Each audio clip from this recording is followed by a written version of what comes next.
New sponsor by Lords furniture. খবর বাংলা জলপাইগুড়ি থেকে শহরের প্রতিটি খবর এখন আপনার হাতের মুঠোয়। আগামীকাল পশ্চিমবঙ্গে বিজেপি সরকার তাদের মন্ত্রিসভার শপথ নিতে চলেছে।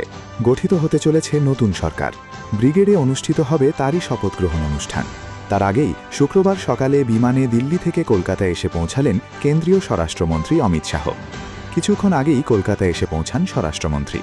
কলকাতা বিমানবন্দরে তাকে স্বাগত জানাতে উপস্থিত ছিলেন বিদায়ী বিরোধী দল নেতা তথা নবনির্বাচিত বিধায়ক শুভেন্দু অধিকারী।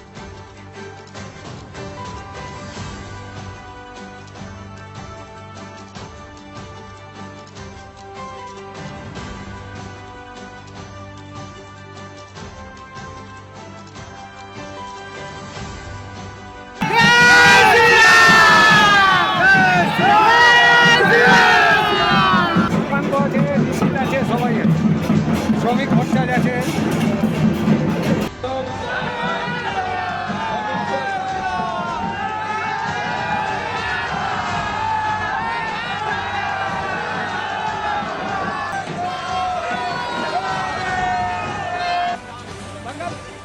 नया गवर्नमेंट आ गया।